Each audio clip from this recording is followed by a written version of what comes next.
Hey everybody, how we doing? John Anthony, ChairShot Sports. Thank you so much for joining me. A special presentation tonight from the ChairShot Media Network. Lately, we've had some great interviews from the indies, things like that. I am very, very honored to introduce our next guest to come on to talk with us for a little bit. Someone who's been around for a very, very long time, been in a lot of promotions, and very, very legendary when it comes to being in the squared circle. Someone that doesn't need much of an introduction is none of the incomparable PCO. Sir, how you doing today? Hey, very good yourself. I'm doing all right. It's a big honor. Thank you so much. I'm glad we finally connected, got this to happen.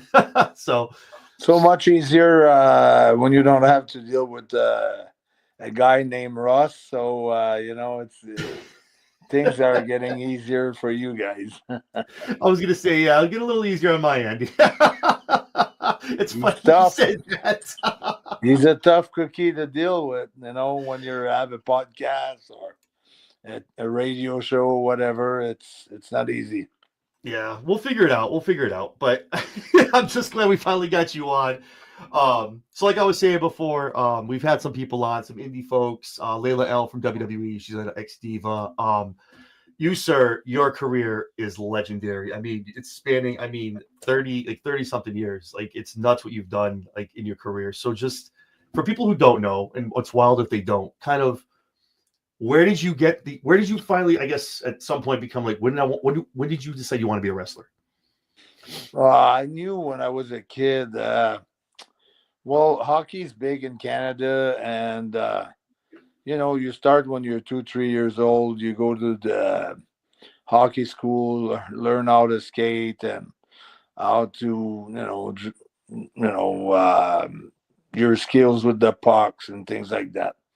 So at a very young age, maybe when I was 11 or 12, we had practices at 6 a.m. and I would just get my TV channels on cable and just flick and through them, and I would land on a TV show most of the time, a replay or a documentary, and I got hooked right away. So I really liked hockey and pro wrestling when I was a kid. They were both my favorite sports, and eventually when I was 14, I knew exactly what I wanted to become, or what I wanted to be. And I asked my parents to find me a wrestling school. And we found one. They waited until I was like 16, and then we found one. And I never looked back on what did I wanted to do in this life. I always knew that's what I like, that's what I want, that's what my passion is, and was always there. That's awesome.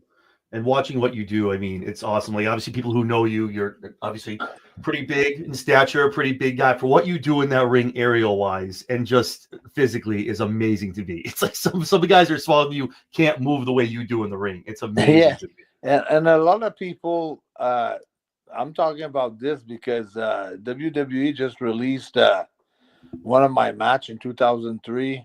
Yep. It was a dark match, because we were trying to. I was trying to sell them another gimmick, like another style, and uh, so when it was released, I I found uh, kind of awkward that, well, I would have liked WWE to connect the dots. Like, Mm-hmm. okay, this guy is one of the Quebecers, 3 times tag team champions, or just right, this is PCO is not human, or PCO Perfect Creation One, whatever. Just put a name, like the name that I've got now, so people can connect with the Quebecers, the Pirate Jean Pierre Lafitte, and the French Canadian Frankenstein PCO. And yeah, so they had me on the thumbnail, but I wish they would have put PCO on it. No, I agree with that. I But I'm reshared it out. too. But I'm not complaining. I mean, I'm happy that I was on the thumbnail, and it got a lot of people talking about it, and it was great publicity for me. My name was tagged so much time with WWE. A lot of people expecting me to be on the Royal Rumble. Um, a lot of people wrote to me on a DM, said, "We're expecting you to be at the Rumble. We're so disappointed." So there, yeah, there was a lot of deception from a lot of fans, but yeah, so it's cool to connect all those dots together because I go to some events and people just know me as PCO, Mhm. which is kind of cool.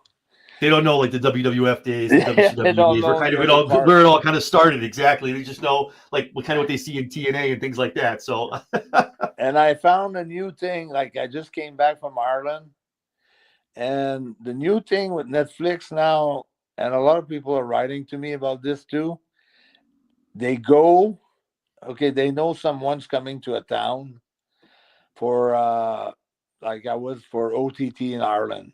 Mhm. So the people in Ireland, they knew all my things with TNA and ROH, but they went to the WWE Netflix and they watched all my Quebecers match and all my Jean Mhm. Pierre Lafitte's match, and that's kind of new to the business. That's adding a layers for the fans now, so that's cool. Yeah, the library that WWE has is wild, having so many territories they have bought up. They have such a deep library of like of all the history that's been there for people like you see now for what they've done back in the day is crazy for what they have in their library. So speaking of WWF, I mean, got a great start there, three-time, world heavyweight tag team champion. Yeah. What was it like there wrestling? Obviously, under a different regime, it was Vince McMahon. How was it wrestling there back in those days, late '80s, early '90s, kind of when things were starting getting ramped up? And what Yeah. kind of got you from there over to WCW, where we saw the first PCO gimmick? Well, back then it was the bullying era a little bit. It was a lot Hmm. of bullying. It was a lot of kind of pranks and things like that, or hatred from one group towards another one, or jealousy was so high. Like when I left TNA, it was such a nice, very sane locker room, a lot of talents.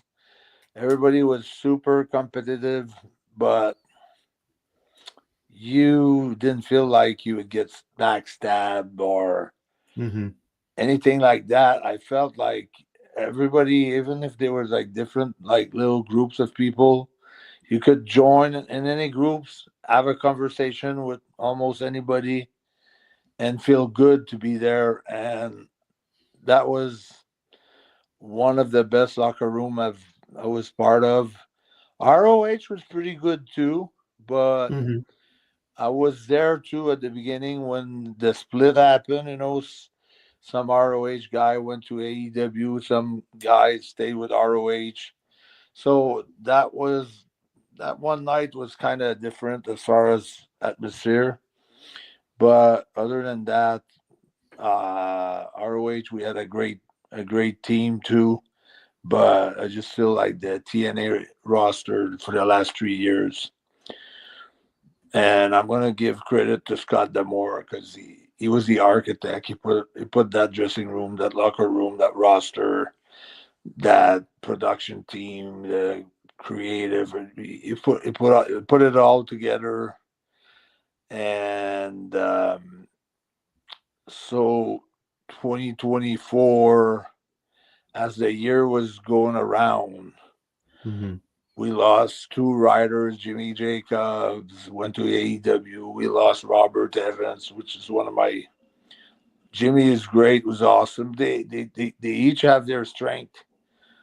And Robert was like the guy who wrote a lot of stuff for PCO, Hmm. and he came up with some good stuff. So when those two riders left, it became a little bit harder, as far as creative goes. It was tougher because they never really replaced them. Right. We had Tommy Dreamer was one of my good friend in the business, if not one of my best friend in the business. Always had great ideas for myself, like in the ring, like do this spot, it's gonna get you over, or do this or do that.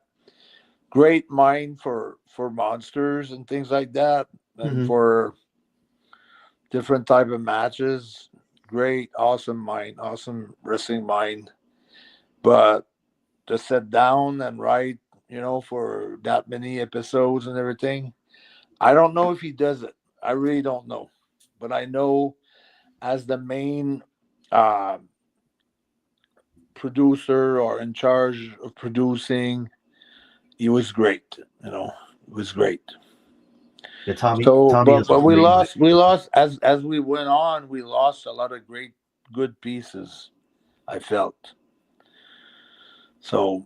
That's how I felt. But so just to compare WWE at that time, which was so much bigger, so much more like, uh, you know, I when I got there, it took me maybe a year to get used to Vince. Like where we could have like real good conversation. And Mm-hmm.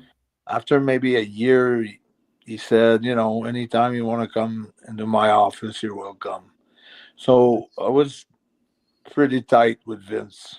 So he would call me home himself, say, "Hey, I know I told you I was not going to start you until March, but someone got injured and I need you to be on that show there. Could you make it?" And so he would do that by himself, which I thought that was pretty amazing. I kind of like that relationship. And I heard some horror stories like towards the end. Even when I went back in 209 to 208, 209, I went back and I don't know what was different, but something was different, the way the approach with Vince was and everything. So and I was not one of the regular talent there, so I get that. But from other people that were around, like John Laurinaitis, it's a good friend of mine, because we met in Japan Mm-hmm. and we worked together and things like that. And he was saying that some days, he couldn't understand Vince. And some writers also had told me that it was towards the end, like I'm talking about past 2015 or 2020. It was really hard to deal with. So I didn't know him like that. Like my souvenir with Vince, they're all pretty awesome, all pretty good souvenir. He was good to me, really good. Awesome.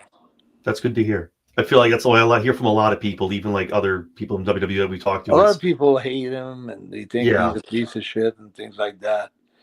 But to me, it was always good. Well, that's a good thing too. The couple wrestlers I have talked to that have been in WWE, they've said the same thing. They've been like, "Listen, hear what believe what you hear." But the guy behind the scenes was always good to them.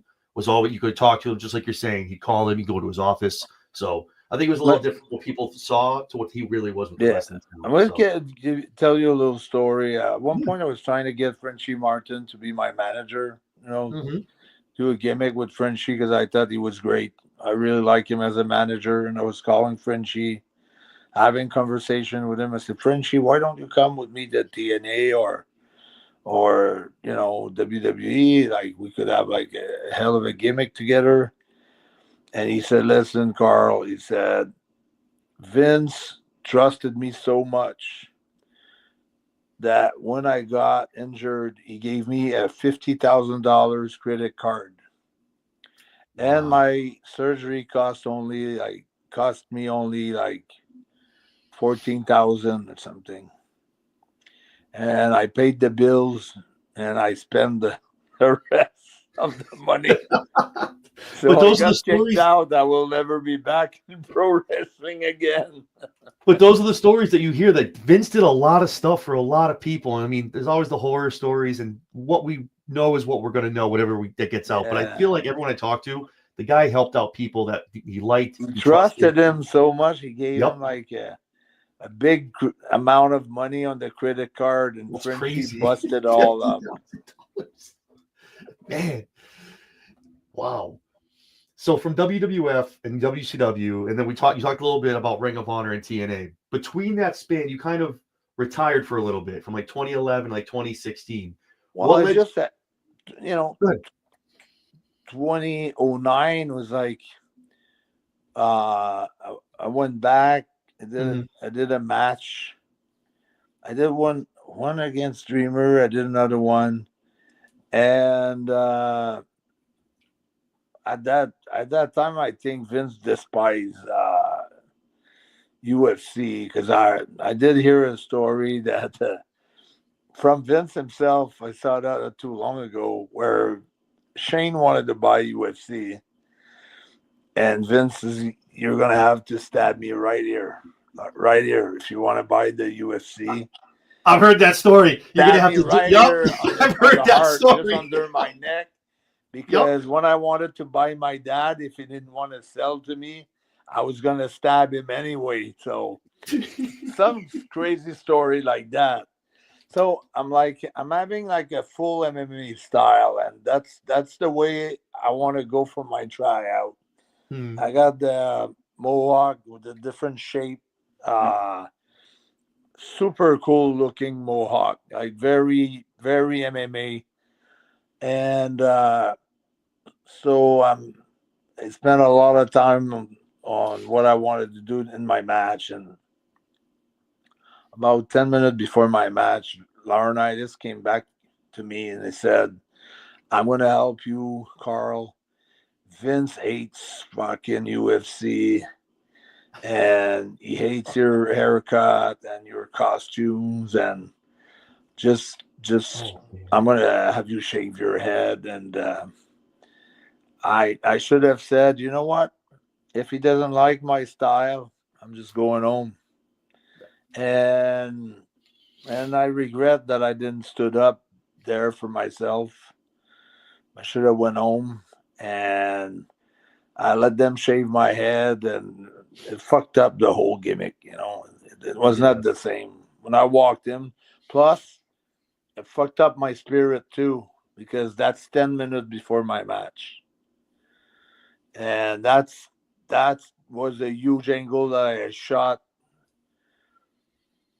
where the blow off was me and Shawn Michaels at the end. So Vince was watching, Patterson's watching, uh, Sean's watching, everybody's on the gorilla Mhm. set, gorilla position set to watch it, and my spirits got fucked up, by shaving my head and everything. I was not the same guy that I was when I came in that afternoon, and that's not an excuse.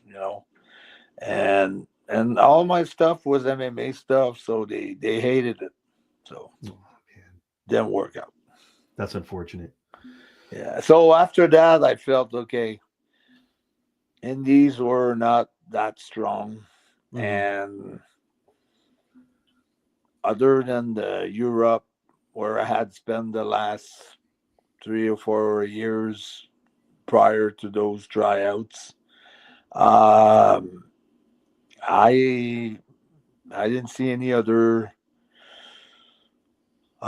solution than to just take some time off, and just wait for things to move on, and to just switch places, whatever was gonna pop out or whatever was gonna happen, and just kept training and just going into the ring and doing my keeping in shape, and eventually it took like almost 5 6 years, and then the big match with Walter Gunter Mhm. Yep. happened at WrestleMania 34, and that was a big shifting, uh, big breakthrough for me, huge breakthrough. And Awesome. then I was in demand everywhere in the world. Everybody wanted to have PCO.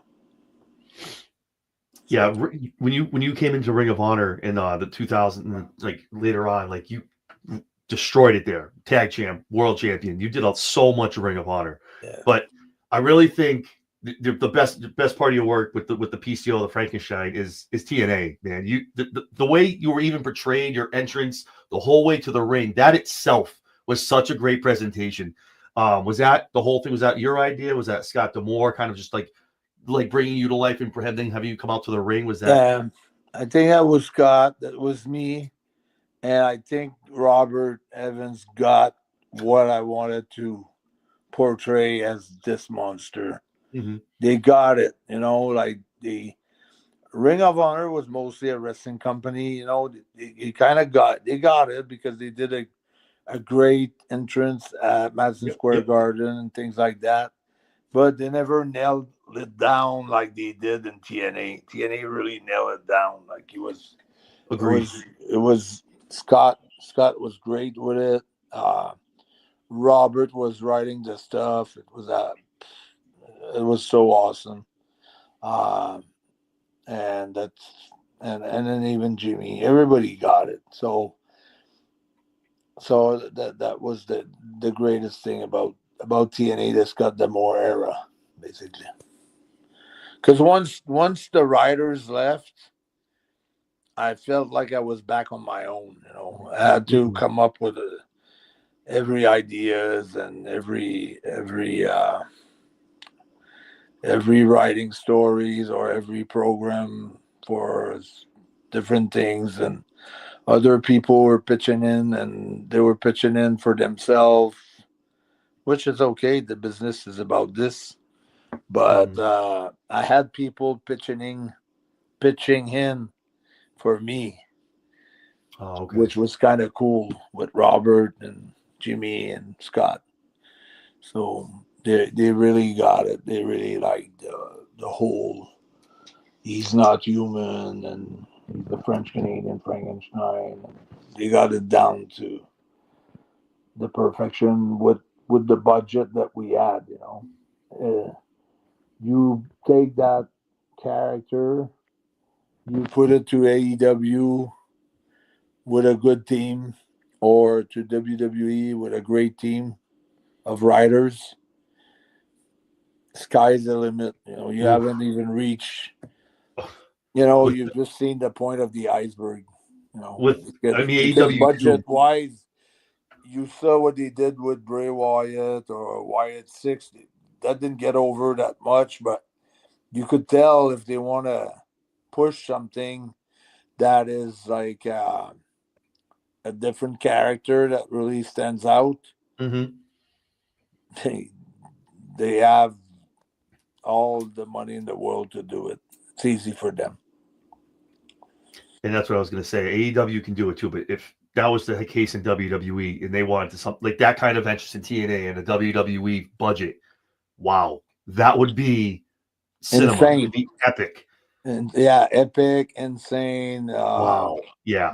Yeah, Because the whole thing, like even when your entrance would start before you even came out to the like it was like a whole like a movie starting. It was awesome. I was in love with it. I love the entrance the whole night. Obviously what you did in the ring is amazing too, but how it started, you're already like into the match just from an entrance, which is and I, amazing I to was telling them, the price. If you pay $25 or $50 or $100, that entrance itself is worth your entrance. That's apart from all the matches and the great main events and the great matches you're going to see. That entrance itself is part of the show. It's probably one of the biggest part of the show. So that's that's what I was telling them, and they got that, and they made. It's too bad that the new management didn't understand the business, because those guys in the new management, they never wrestled, they never wore a pair of boots. hmm You know, no, compared to Triple H and Shawn Michaels, for instance.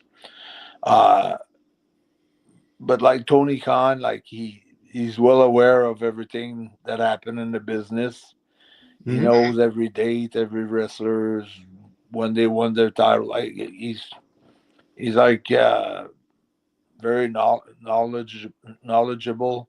Hmm. But you have to surround yourself with great people that have wrestled too, and they know the game inside out. Yep.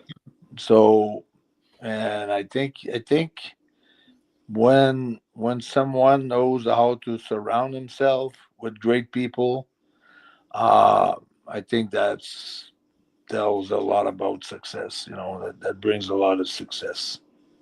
No, I agree. That shows actually some of the smartest and most successful people sometimes bring in people that are maybe more knowledgeable than what they are because they can learn from that and everyone kind of grows from it. So that's a perfect point to running a successful business or And wrestling. Vince like never really wrestled that much, but he was there like when he was a kid, so he did put up the rings, Hmm. he Yep. did the interviews, he did the color commentating, he was involved in every part of the business. He put up posters, he drove the trucks of the ring, That's awesome. he refereed, he did it all. So, and also he did wrestle a few matches too in his career. So, but he was there while his father was putting this thing together. He was there every step of the way. So I think he was 18 when he was doing like the color commentary, not the color, the commentary and Hmm. the by the ring and on the side of the ring and asking questions and things like that when the interviews. So he was super knowledgeable about the business.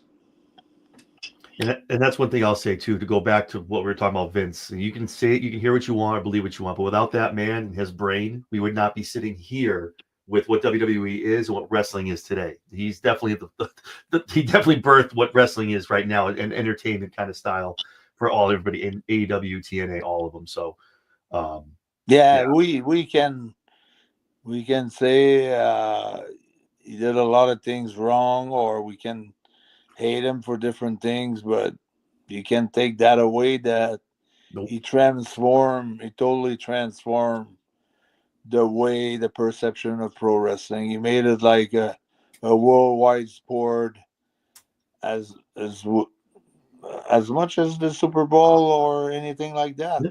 It's like it's pop culture. Like so many people know it, they watch it. It's amazing how much it's in everything. Yeah. So we talked a little bit. We're talking all about that. We talked about TNA. So I want to kind of ask. I know I've seen a lot of stuff. I don't read a lot of the dirt sheets and all that stuff. I don't. I just kind of try to stay to stuff. There was an incident a couple weeks ago. You're wrestling a match. There was an incident. You kind of started smashing the digital title for TNA. What happened? What was going on? I mean, obviously, a lot of people said it was something to TNA, WWE, all that crap, whatever. I just wanted to ask, what was that symbolic of, and what was the reasoning behind it? Yeah, the reason was first of all, they cut off my promo because I wanted to say I've sold out the biggest house in TNA history under Anthem, Anthem, the Mm-hmm. new owners of TNA. So basically, their best house was Chicago in 2019, which was like 3,000 people. And prior to that, under Dixie Carter, it was in 2012 or 13 with Hogan, Mm-hmm. five or five and a half, 6,000 people. So when I say I put 4,000 people at Slammiversary 2024, I don't mean by there when I said I've sold out the biggest TNA house in the history of Anthem. I didn't mean that putting my name on a poster or on the marquee of the building Mm-hmm. sold out the building. When I said I've sold out the building, I meant that for 2 months I toured all over the province of Quebec around Montreal, and in Montreal I was doing like 2 or 3 appearances every day, either on radio or TV Oh wow. or podcasts or sometimes more. And I was going.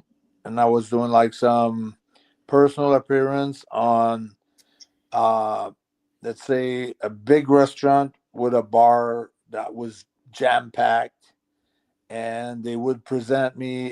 Here we go.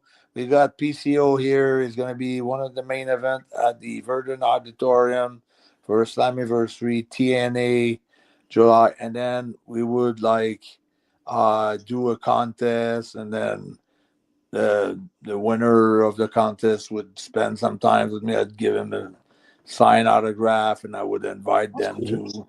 to the show. So Yeah. that was a lot of work because I would sometimes travel near Montreal, but let's say 4 or 5 hours away, and I would have to sleep on the road, and all this time, like I'm picking up the hotel bills and the gas and the parking lot, and I haven't charged anything to TNA like during the whole promotion for 2 months. And Yeah. then I built also a great team of big names here in Montreal, like the Ledukes, Carl and his dad. Like they were very, very involved, and Carl's wife, which they had a promotion here before. So they were really, really involved. And we built a team of people that were on flyers during the Grand Prix of Montreal, the Formula One. Oh We wow. had people putting posters all over the place. I took care of all of that. I built with those guys, with the Ledukes, you know. Right. I Right. I with them, their contacts, my contacts, everybody that we know, because my name, I've been doing shows like Montreal Forum. I've sold it out in 1994, like 18,500 people. That was me against Jacques Rougeau on top of the WWF, on top of the bill, like under Hmm. us. Like we're Yep. the main event, the last match of the evening. And by far, we got the most reaction, more reaction than Brett and Sean, more reaction than Razor and Double J, more reaction than Taker and Under and Yokozuna, more reaction than any superstars that night that was there, and they were all there. It was 11 matches, and we had like journalists back then. You didn't have the internet. Hmm. They needed to plug, and so the all around the ring, it was all table with journalists, uh, doing like front pages of the major newspapers, Journal de Montréal, La Presse, the Gazette, all those papers, all those the news, like doing like the first part of the news, not the last 15 seconds of the news during half an hour, but Hmm. open up the news with our match. What I the Wow. build up, the night of the show, being in the Hmm. ring at 5 p.m. with someone from the TV, being on the biggest radio station, and having Vince calling up and try to interrupt me and Jacques from fighting and things like that. So Vince really got into it, and he came to Montreal for that press conference between me and Jacques for the match. So he came to Montreal for the press conference while the Kowalski came to Montreal. So I'm using like all my contacts for the show for TNA. Yep. Um, the opening of the Montreal Alouettes, the football game, the basketball games. I could go on with a lot of stuff that I've done. And also, I'm struggling with the company TNA. They're afraid. They say, no, Carl, we can't go 4,000 people. We got to stay at 2,000. We got to cut the room in half. Hmm. It's impossible. We've never done it before. It's impossible. And I told him, I said, right the first day when tickets went on sale, we sold 800 tickets right away. So I said, if you go to 4,000, you almost have 1,000 tickets sold right now on the first day. Yeah, but our metric says that when you start strong, it flattens out after that. I said, no, you don't understand the market here. Like, I live here. Yeah, I that's a know what works, I know what mhm. don't work, and I feel the excitement because when we went to the football game, the Alouette games, Russ is the PR guy for TNA. Mhm. And so before the game, like the PR team of the Alouettes, they came and they said, "We want you to do something with our mascot." And I said, "All right, I'll take a backdrop from the mascot on the field. I'll sit up like a no cell sit up. I'll get right back up, and I'm gonna clothesline the hell out of his head. And he's gonna lose his head."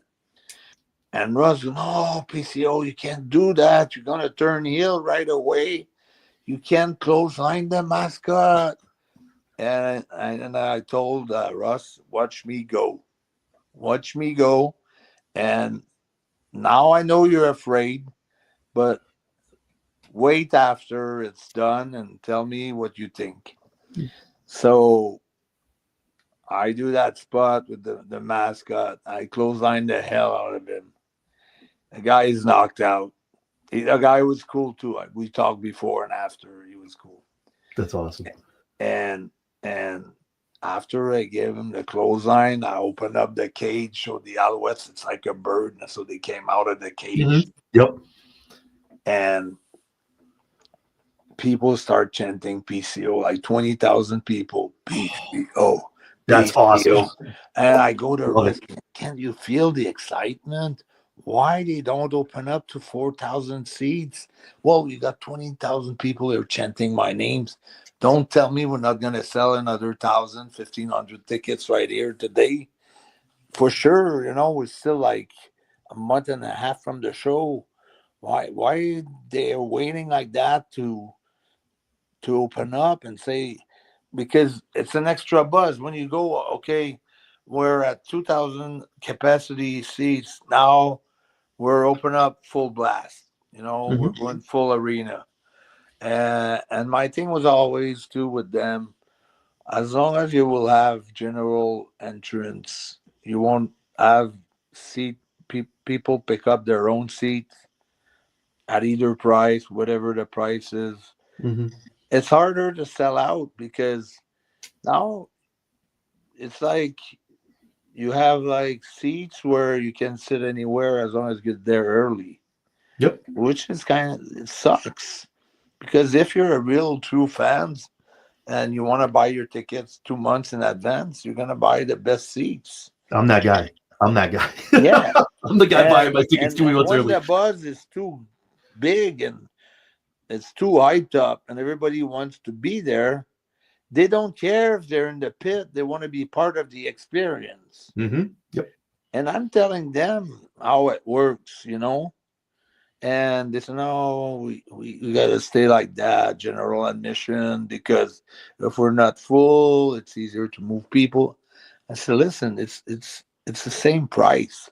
So if it's not full, you take people that are on a bad place and you put it on a better place, Yeah. they won't complain anyways." Yeah. And the guy that has bought his seat to be in a good spot will stay in a good spot. And the guy who's on the hard cam side, if you have to move it in front of the hard cam, he'll be happy anyways. So, you can't lose either way. So I was fighting more with TNA every day, telling, "Hey, listen, guys," to the management, "if you keep doing the same thing over and over, how do you expect different results? How do you Mhm. expect 4,000 people in the house if you always tell me that you never did more than 1,000 people, and it's impossible if you don't change your mindset. You have to Exactly. change your mindset. You have to be thinking that yes, it's possible to do it. And with many, like I could write a book just on the Montreal episode, the Montreal promotion, Mhm. how they made it so hard for me, so hard to go 4,000 people, that they were so afraid that we were not going to do it. They were so afraid that Sunday would be empty because everybody would come Saturday. Mhm. And I'm telling them at 1,500 on Sunday, that's still going to be your best house of the year for a Sunday, not counting the pay per view. The 1,500 will be your best house Mhm. because I just did Graceland a, a month prior, or 2 months prior to Montreal at the Sound Check studio. And we had 3 rows of chair around the ring and no stands. And you're good with that, but you're afraid of 1,500 people. That's that means one seat every other seat's gonna be maybe empty, or you're gonna have to jam people on one side. And they didn't even do that. It looked great, and it was like I think 2,000 people. It looked fantastic on the Sunday as well. So it was such a battle. So, Yeah. anyways, we did that, and they gave me a little bonus, and I was able to take my bonus and pay all my people, all my crews, Mhm. the posters, that did the flyers, that sold tickets and things like that, and was able to reward my crew. And when I said I've sold out, that's what I meant by I've sold out. It's my name that helped open up doors on radio, TV, and podcast, and people that I know, and also like a lot of celebrities that were joining with me. That would wear my shirt during the show on the first row. All kind Right. of celebrities that came in, strongman, people from TV, hosts from TV shows, sports always host, things like that. So uh, that was great. Sincerely, it was great. And so all of those people were so excited about the show, but also where TNA helped sell was.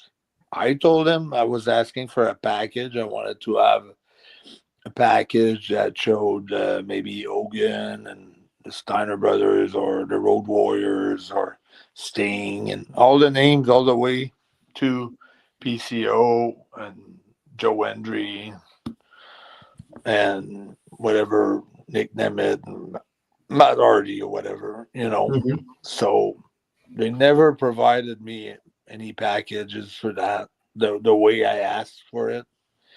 And they gave me like posters with the. I told them that's not the right poster because the name. I know what works and what don't, and some of the people that you put on the posters they don't apply to the market here.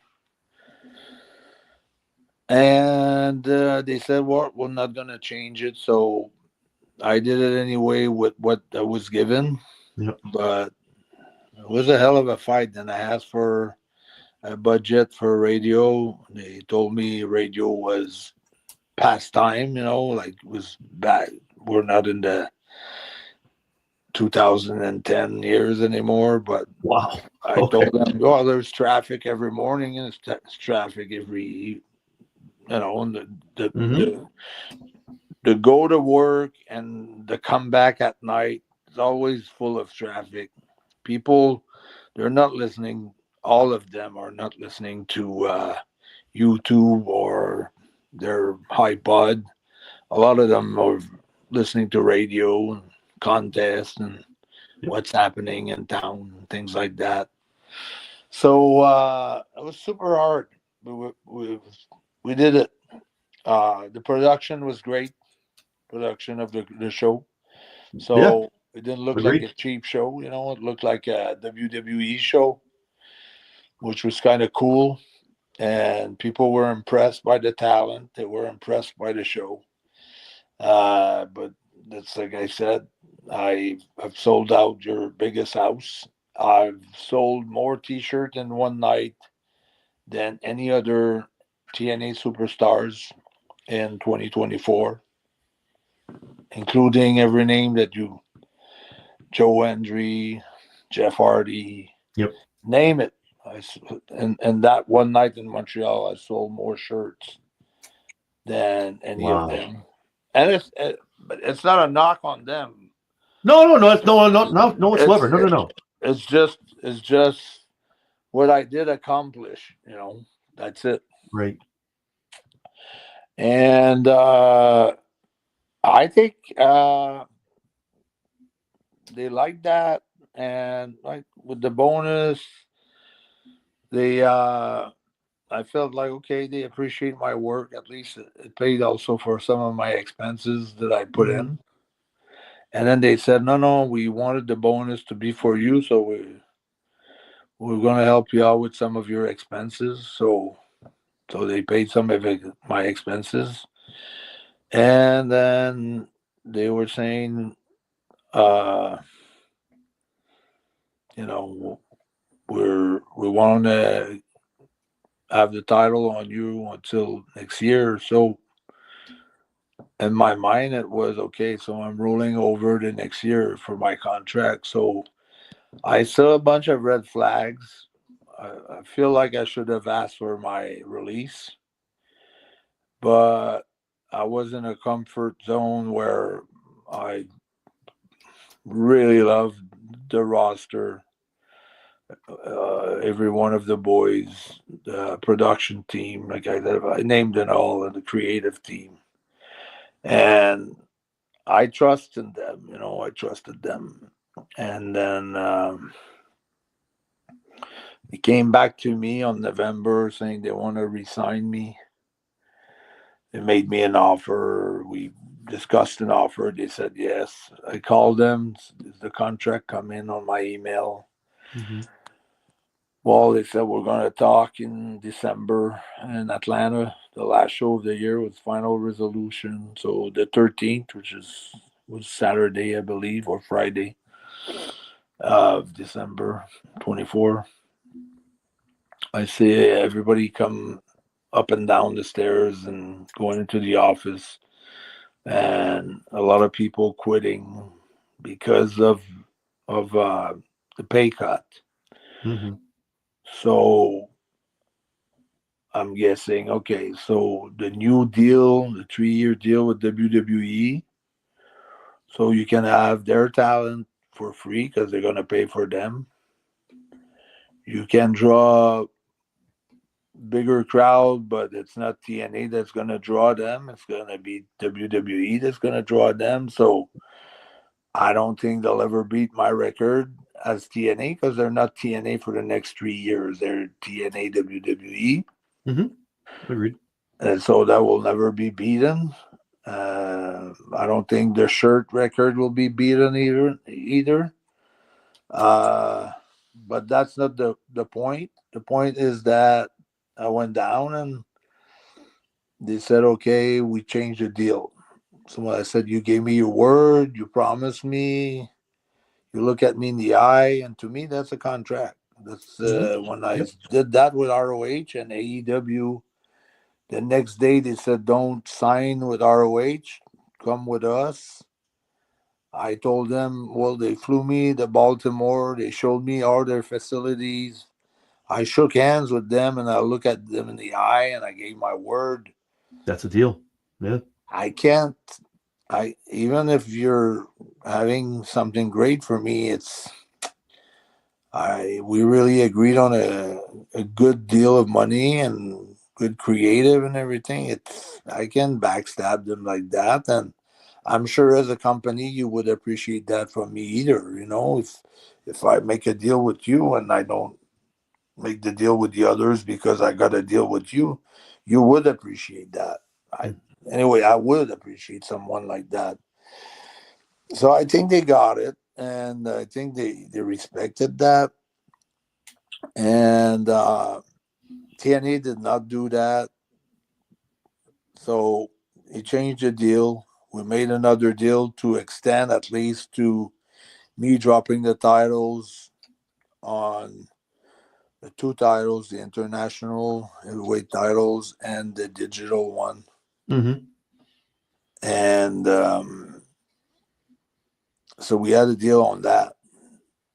And the next day I came back with another idea to not only extend for dropping the titles. I said I'm going to drop the titles, but I'm willing to take a reduction on my salary for the full year. And they said, well, we didn't want to insult you. We really want to keep you. We want to keep you. And we didn't want to cut your salary. So we were just offering you less dates. So I'd rather to be on every date and have less money. And they said, all right, that's perfect. Let's do that. So I go out, I have my match. I got concussed. It forced me to go to the hospital. They said, put it on your credit card, we'll reimburse you. Mm-hmm. Nobody comes with me to the hospital. I'm on my own. I'm doing everything on my own. But I got all my cents. I'm full, but they don't give me a business card saying, bill that to the company. Right. We'll take care of the bills, So everything, all the bills are coming to my house now. So, and 5 days after, 19th of December, they said we want to have a Zoom call. And on the Zoom, they said we're pulling off all the offers. Wow. No more, just because of the concussion. And wow. I was like, seriously, like even the extension, which was a simple deal, I didn't ask for much. It was not even money. It was just I was asking for something that had nothing to do with money. Mm-hmm. And they said, we cannot do that either. And they said, can you still come? We'll pay you. I said, you're breaking the deals. I mean, we had all the Did he deals. still show up? Yeah, we had all the deals, and you still want me to go there to drop the title. Wow. Wow. That's wild. I was blown away, and I look at them and on the Zoom, and I said, basically, you're telling me that you're just full of crap. Like, you're shook my hands. You told me that we had a deal, and I've wrestled like 3 days. I sent you all my results. I had a CAT scan. They did my head, my neck, my spine, my cervical. Everything was A1. Mm-hmm. Nice. I sent you the results, and you're pulling off. And I'm resumed to work the next day after I got off the Emory Hospital in Atlanta, which is one of the best hospitals in the States. Crazy. That's crazy. And you're asking me, after breaking all your promises, to be there on what? On for what reason? Yeah. If you broke the deal, I'm not breaking the deal. I was willing to go to your show and to drop the titles. And I said, that's another thing, like the international title. You're supposed to get all the lineage of this title. You're supposed to make it a TNA title. It's been 6 months. It hasn't been done. But they said, yeah, but Carl, it takes time to do things like that. Those titles, it takes time to make them.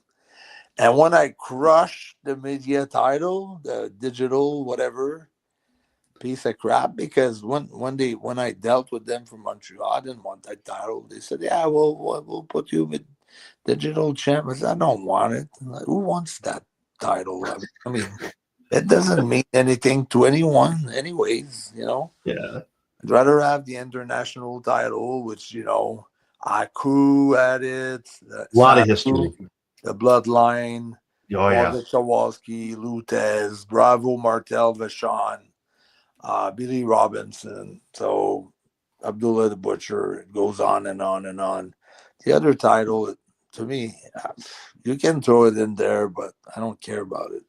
Right. So they asked me to go there, and they said we're just gonna need you for the 23rd in San Antonio. We're not gonna need you for the 19th in Dallas for the pay-per-view. So I booked myself with GCW, and I brought the title. And from that point on until the 19th, it was silent radio. Nothing. No phone Wow. calls, no texts, Bad business, no man. discussion about the 23rd. We're the 19th now. I'm in the afternoon. Maybe I'm expecting a text during the day say, hey, yeah, don't worry, we got a plan for the 23rd or something like that. Mhm. So then I win the Rumble at GCW, and I'm supposed to cut a promo, and then I just smashed that belt with a sledgehammer because it was just like, listen, can I swear on your show? Whatever, I don't know. Do you have Yeah, you kids? can. No, yeah, absolutely. No, yeah, you can. You can. Yeah, No, absolutely. it was like, listen, motherfucker, Oh, you know, you fucked with me, and I'm not the type of guy who's gonna say, well, you screwed me, blah blah blah blah blah blah blah blah. I'm the type of guy who, okay, this is what happened in my life. I should have quit before. I take full responsibility for staying there and believing in your crap. I should have known better. That's entirely my fault. Uh, I'm the one who created that thing, and I'm just gonna be here at GCW and stand my ground and show you that I don't give a shit about your title. I don't give a shit about your company. And I gave my heart, my soul, my body, every bump that I had in me. I gave everything to this company. there's a lot of them. A Yeah. lot of bumps. And and it's all right. You want to erase everything? Let's erase everything and let's start from a blank page. And that's how I did it. And that's why I did it. And that's where I'm at right now. All right. Well, as that.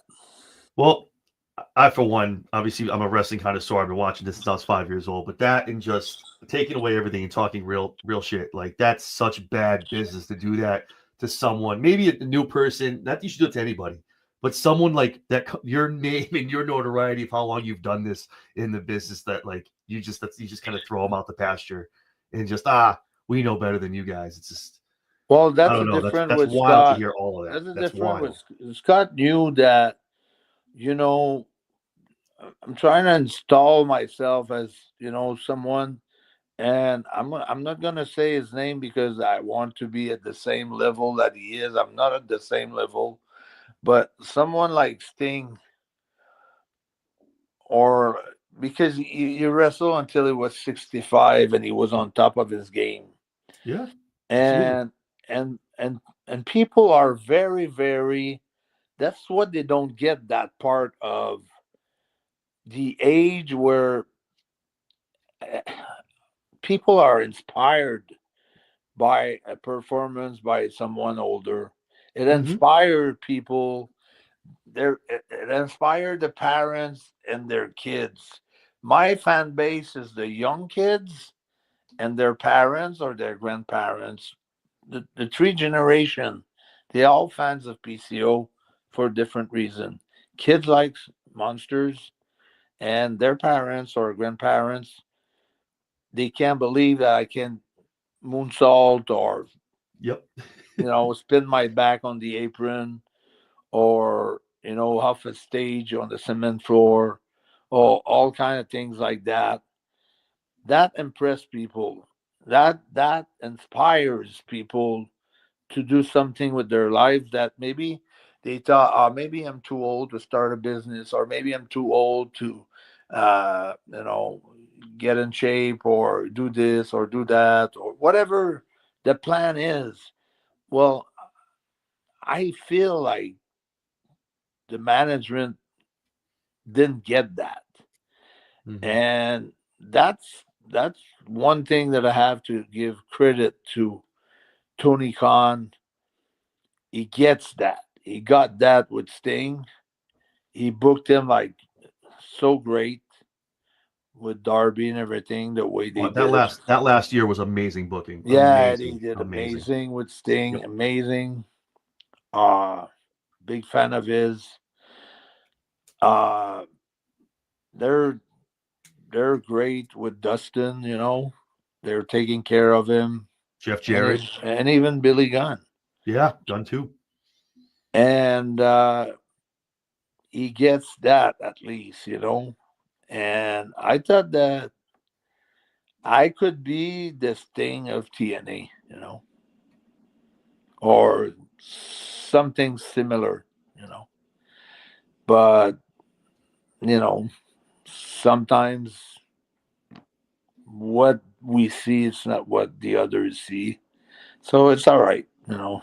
Uh, I have, I'm not staying in the business because I need the money. I don't Mm-hmm. need the money. Uh, I don't need the assholes of driving or flying different flights and going to Ireland and going to Melbourne and Australia and things like that. Mm-hmm. But I'm passionate. That's what I like to do in life. I do it because I'm passionate about it. I love it. And also because I had set up goals for myself when I was a kid. And there's two goals that I haven't obtained yet. Every other things I have checked the box. There's two boxes that I haven't checked yet. And I'd like to check all my boxes before I retire. And that's the only thing that is missing, checking those two boxes. Mm-hmm. And I don't want to say publicly what it is because sometimes when it's a big dream or something that seems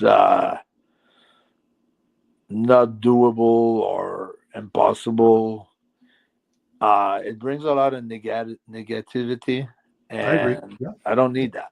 I need No. to stay focused and positive. And like I said, like people don't care for victims. I said that before on different interviews. They like someone who fights and fights for what he believes in. Yep. And I'm not here to cry or to complain. Basically, I'm here to say that I'm here to fight and to reach out to those goals. And I'm going to do everything in my power to do it. So I don't know what the future holds, but you know that's where I'm at. Awesome. Well, I genuinely appreciate you talking about that incident. I just wanted to make sure that everyone knew exactly what happened because I know there's a lot of other stuff out there, but I appreciate that. So I know we've talked a lot. Just I have like one or two more questions. The first one is kind of obviously you're not in TNA anymore. What was your best match or best person you got to wrestle with, or best program that you had with over in TNA? Your time with the company, Uh, if as you had to far pick. as chemistry goes and everything, oh, one match, the match that's gonna stand out will be the me challenging for the world title against Macklin. I think if you haven't seen that match, you have to Yeah. go and No, watch it. I've That seen was a crazy match where it. Mm-hmm. I gave everything I had, and it was a hell of a match. Also, all my feud with Eddie Edwards was great because Eddie's like the glue of this locker room. He's him and Alicia, his wife. Mm-hmm. They are basically, you know, the blood that runs through that body of the roster in TNA. They every time someone leaves, they're there to with a cake or something to say, "Hey, thank you," or That's awesome. buying a gift, or even with Chris Bay, like they were very involved with Chris, and they have this company at heart. I mean, they have the boys. I don't know if it's the company or it's the entourage, the roster, and the people around them. Mm-hmm. But in my book, they're great people, great, super great. But that translates after that. It starts with them, and it translates to every other person that I've met there. AJ Francis was awesome in Montreal. He did a hell of a job. That was an awesome match. Meaning he was a heel. Like Yeah. that match felt to me a little bit like Hogan and Rock in a way where, I mean, he just shoved me and the crowd was like booing like crazy. Yeah. You know, like you could cut the tension with a knife for that match. He's So such good. He's so good at being that much of a heel. Great He's on so the good. stick. He was great on the stick the whole time. Mm-hmm. During the whole build up to it. It was awesome. So my hat to him. Like he was great, and I want him to know that. Awesome. So with that being said, you kind of gave a little bit of my last question, but you said you don't know what the future holds. Kind of what is next? Like I know GCW, you're there now. You've been doing some wrestling stuff. Like what's kind of the horizon? Maple Leaf Pro. I just signed with Maple Leaf Pro Wrestling with Scott. Scott, that's awesome. Okay, there you go. Yeah. Cool. So we got 2 shows in Windsor coming up. We got the old Maple Leaf Garden coming up in May. There you go. And we're in discussion with a few arenas in Montreal. You gotta come down sometime to the Northeast. Yeah, and also we'll see. Scott is in very good terms with AEW, so good stuff. We'll see how we can, structure. Nice little working relationship. Yeah. I like that.